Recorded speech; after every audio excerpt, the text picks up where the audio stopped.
Assalamualaikum warahmatullahi wabarakatuh. Perkenalkan, nama saya Vivilia Cegelwarti. Di sini saya sebagai perwakilan dari kelompok 1 akan mempresentasikan makalah Ulumul Hadis. Adapun judul dari makalah kami ialah istilah-istilah dalam ilmu hadis. Yang pertama, saya akan membahas mengenai pengertian ilmu hadis. Ilmu hadis atau ulum al-hadis terdiri dari dua kata, yaitu ilmu dan al-hadis. Kata ulum dalam bahasa Arab adalah bentuk jamak yang berarti ilmu-ilmu, sedangkan al-hadis di kalangan ulama hadis berarti segala sesuatu yang disandarkan kepada Nabi Muhammad SAW dari perbuatan, perkataan, takrir, atau sifat. Dengan demikian, gabungan dari ulum al-hadis mengandung pengertian ilmu-ilmu yang membahas atau berkaitan dengan hadis Nabi Muhammad SAW. Ilmu hadis juga diartikan sebagai suatu ilmu yang dapat digunakan untuk mengetahui betul atau tidaknya ucapan, perbuatan, ketetapan dari Nabi Muhammad SAW. Yang kedua, ada pengertian dari istilah. Istilah dalam bahasa Arab diartikan persesuaian, paham, dan tidak adanya perselisihan. Istilah-istilah dalam ilmu mustalah al-hadis sangat penting artinya karena dengan istilah-istilah ini dapat mempermudah pembahasan dan penelitian dalam hadis sebagaimana dalam ilmu lain. Penelitian dalam ilmu hadis memang sangat luas dan rumit permasalahannya karena objek yang dilakukan dalam penelitian menyangkut masalah periwayatan, baik sifat dan identitas para perawi ataupun yang diriwayatkan, untuk menetapkan kualitas suatu hadis. Lalu di sini ada istilah-istilah dalam ilmu hadis. Yang pertama ada sunnah. Secara etimologis, sunnah dapat diartikan sebagai jalan atau al-tariqah, yaitu jalan religius yang ditempuh oleh Nabi SAW dalam perjalanan hidupnya yang suci. Adapun arti sunnah menurut istilah ada beberapa pendapat. Yang pertama ada menurut ahli al-hadis, sunnah ialah segala yang dilakukan dari Nabi Muhammad SAW, baik berupa perkataan, takrir, pengajaran, sifat, keadaan maupun perjalanan hidup beliau. Baik dengan demikian, itu terjadi sebelum dan sesudah dibangkit menjadi Rasul. Lalu ada khobar. Khobar menurut bahasa yaitu berarti berita.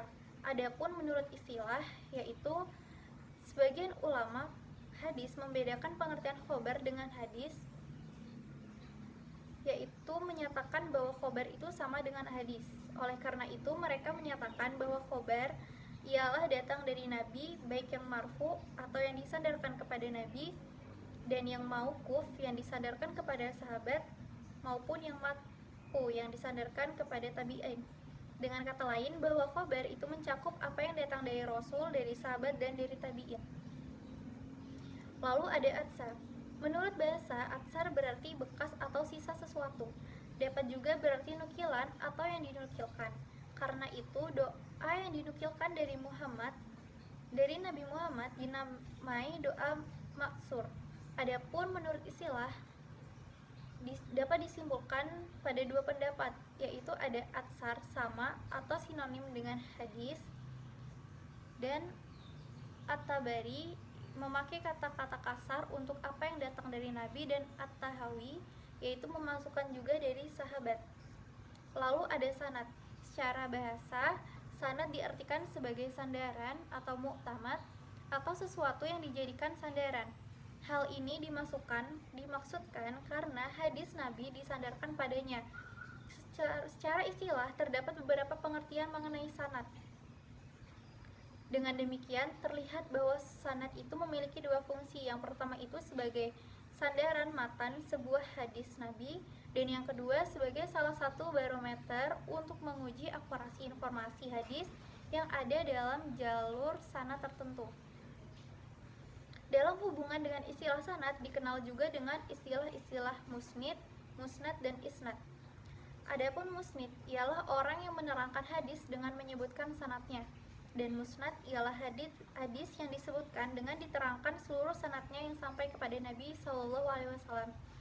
Dan isnad ialah menerangkan atau menjelaskan sanadnya hadis, jalan datangnya hadis, atau jalan menyandarkan hadis. Lalu ada matan.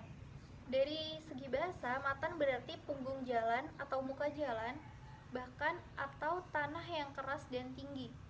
Dari segi istilah, matan berarti materi berita yang berupa sabda, perbuatan, atau takrir Nabi Muhammad SAW yang terletak setelah sanad yang terakhir.